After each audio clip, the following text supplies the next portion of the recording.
President Yoweri Museveni alonze akakiiko akagenda okunoonyeza ku nsonga z'abagobaganyizibwa ku ttaka mu bitundu by'eggwanga eby'enjawulo. Akakiiko kano kanjuddwa minisitiri w'ettaka Betty Amongi ng'ali wamu n'omumyuka Epasi Namuganza ssaako ne minisitiri w'amayumba Dr. Chris Balyomosi Lukono Namulire olutuuziddwa ku Media Center mu Kampala. Akakiiko kano kaliko abantu mukaaga kakulembera omulamuzi Catherine Bamugemeri olunamyukibwa Robert Sebonya. Wa President obuyinza okuteekawo akakiiko okunoonyereza ku mivuyo oba okwemulugunya kwonna abantu kwe baba nga baleese okuva mu kitongole kyonna oba mu ministry eya gavumenti oba public office. N'olwekyo President yatuwandiikidde n'ategeeza akakiiko ako Bamugemeri bamulondera abadde yakamaliza okunoonyeza ku buvuyo obuli mu kitongole kya Lino ne kya kesi ekyavaako Lord Mayor okugobwa mu ofiisi ye. Abantu abalala kuliko Mary Oduka Ochan, Joyce Habasa, Dr. Rose Nakai, Fred Ruhini yali ssaabawolereza wa gavumenti ne George Bagonza Tinkamanyire. Abantu bano bakuyambibwako Olive Kazaalawe ng'omuwandiisi, Douglas Nziga amyuka omuwandiisi nga wakunoonyereza, Ebert Byenkya munnamateeka ne John Bosco Ruyagata Susan ngo naye wakuyamba ku mateeka. Naddala eby'ettaka tewabaddewo emivuyo mingi. Emivuyo zino ziviira ddala mu maka nolaba ng'omuntu omu akolaganye n'abo babakungu mu ministry ne baregisteringa ettaka eryo nga banne abooluganda tebategedde.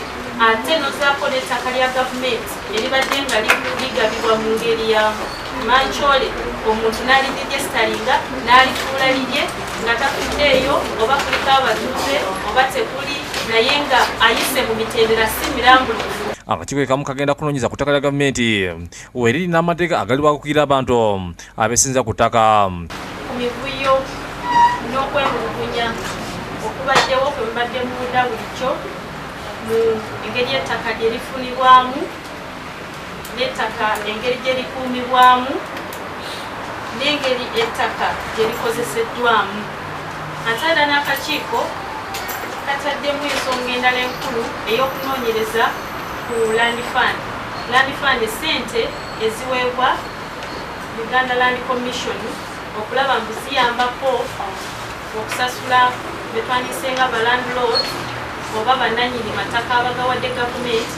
Akakiiko kano katuukidde ng'olunaku olw'eggulu gavumenti yayimiriza mu nteekateeka zayo ez'okugoba abantu okuva ddala ekinnabateka okutuukira ddala Namambe nti ensonga zaabwe zaakolebwako omwaka ogujja. Akakiiko kano kagenda kumala emyezi 6 oluvannyuma kawe ebivudde mu kunoonyereza ewa pulezidenti.